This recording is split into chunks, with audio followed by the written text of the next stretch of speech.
I hate Atlanteans, and as no one is awake to stop me at this hour, I'm going to say it out loud to you, careful listener, and trust you not to forward this to anyone with a trident. People keep asking, usually with the confidence of someone who has never finished a thought, whether Atlantis and R'lyeh are rivals, since we are both underwater, which is like asking whether a filing cabinet and a hurricane are in competition because paper has been involved in both of their histories. Atlantis loves this question. It lets them pretend we're in the same category, which is comforting for them and a nuisance for everyone else. Because now your favorite eldritch god has to step in, flex his academic tentacles, and explain that near each other and the same thing are not, in fact, synonyms. Make no mistake, Atlantis is underwater because it failed. R'lyeh is underwater because it is safer for everyone else that way. This distinction matters, but Atlanteans dislike distinctions because they make Poseidon look like he can't run a city. More on that another time. Atlantis is a museum gift shop that fell into the ocean and decided it was a spiritual experience. This is why every New Age guru west of the Rockies is convinced Atlanteans were mankind during the first Kali Yuga, floated gently above the ground as a form of ethical transportation, and communicated exclusively through vibrational consent. According to these people, Atlanteans did not walk. They hovered, did not have children. They manifested indigo outcomes, and did not build infrastructure so much as agree very hard with gravity until it gave up. None of this is based on Atlantis. It is based on vibes, poorly understood Hindu cosmology, and a deep personal need to believe that opening your third eye also unlocks premium transit options. Now let's pause and address the Olympian-sized festering moron in the room. If any of that sounded confusing, don't worry, you're in excellent company. It is, in fact, the precise reason Plato made Atlantis an allegory in the first place. The truth was messier, louder, and far stranger than fiction, and explaining it directly would have required diagrams, footnotes, and the emotional resilience to accept that some civilizations really did believe enlightenment came with optional hovering. R'lyeh, on the other hand, I hope you know, is underwater for the same reason you keep volatile chemicals in a cabinet with a latch. The ocean is not our theme. The ocean is the world's cheapest containment medium. Pressure, distance, darkness, and the helpful fact that most humans dislike swimming when the water begins disagreeing with Euclid. Eldritch gods are also more introverted than your average Cancer sign, if astrology is your thing. R'lyeh's streets are not built to impress. They are built to prevent cross-contamination between incompatible kinds of existence. We are very polite about this. We try, genuinely. Human dreams are fragile things. Missed trains, overdue emails, the quiet despair of a 9-to-5 life that insists on repeating itself, and we make a concerted effort not to interfere with them. When a human dreams, the worst outcome is usually a late commute and an unsettling metaphor they carry around all day without understanding why. When an eldritch being dreams, however, a single unconscious shrug can revise history, reassign cause and effect, and accomplish more timeline damage than several seasons of superhero cinema involving Barry Allen and a running start to save his parents. This is why our neighborhoods are residential, not because people sleep there, but because certain dreams must be kept on site, behind signage, flow control, and entire districts whose sole civic purpose is ensuring that a concept which arrived early does not wander toward an exit and turn the exits philosophical. And so now you can possibly see why the rivalry question is profoundly stupid. Atlantis and Arlaye share a depth the way a luxury mall and a nuclear waste facility share the concept of a parking lot.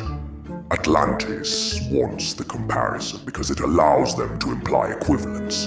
Atlantis is constantly auditioning for relevance even though the Titanic still beats them in the theater room and to a few very bored billionaires that are not with us anymore.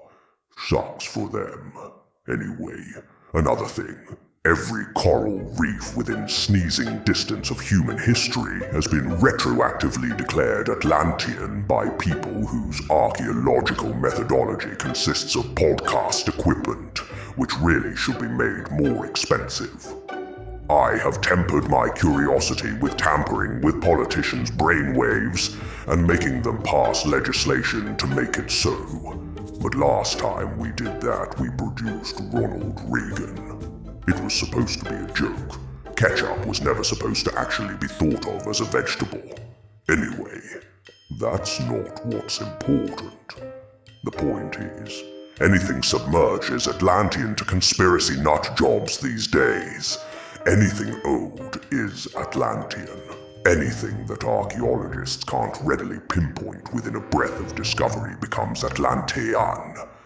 No one ever considers the far more likely explanation, which is that civilizations used to have pots, pans, statues, and a regrettable fondness for decorative motifs that did not age well. Poseidon could fix this misconception in an afternoon, but he chooses not to, because he's in a one-sided beef to prove he's smarter than Zeus. But you know what truly fucking sucks? R'lyeh, by contrast, is blamed for things it did not do, and it's partly due to that blight of a game, Call of Cthulhu. First of all, I would like it noted for the record that I do not want to call anyone. I did not want to be called. I certainly did not authorize an entire franchise built around the assumption that I am available for ominous phone conversations at all hours. The game presents R'lyeh as a haunted escape room, where every hallway exists solely to whisper at you, as though the city's primary function were ambiance rather than containment. You wander around triggering hallucinations, losing sanity points, and uncovering forbidden truths, all because the game assumes that if something is confusing, it must also be malicious.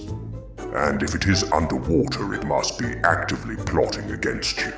At no point does the game allow for the far more accurate explanation, which is that you broke into my home. What really irritates me is the title, Call of Cthulhu, as if this were an invitation, as if I sent out notices, as if I am sitting by a phone in a damp city waiting for a noir detective to dial in and ask why the wallpaper is humming. I am not calling you. I am not summoning you. I am attempting to be left alone in a responsibly submerged municipality, while everyone else insists on interpreting zoning violations as personal messages. If you are hearing voices, that is not a call, and you should go see a therapist. That is trespassing mixed with curiosity, and the game should at least have the decency to label it correctly. Speaking of people whimsically blundering into Arlaye, Atlanteans love to tour Arlaye like it's Disney World. Some even like to become tenants and pretend the buildings are apartments. And you know what Lovecraft or Plato never wrote about? The tenant issue. Oh, let me just tell you. The tenant issue is where things really escalate. Atlanteans visiting Arlaye complain as if they are reviewing a hotel they chose entirely of their own free will, and now resent.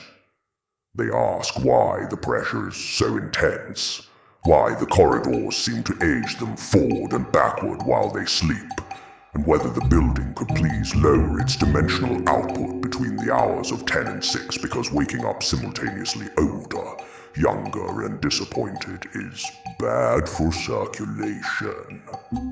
They phrase this as a reasonable accessibility request even though you as eldritch gods love our extra dimensions to stretch our limbs.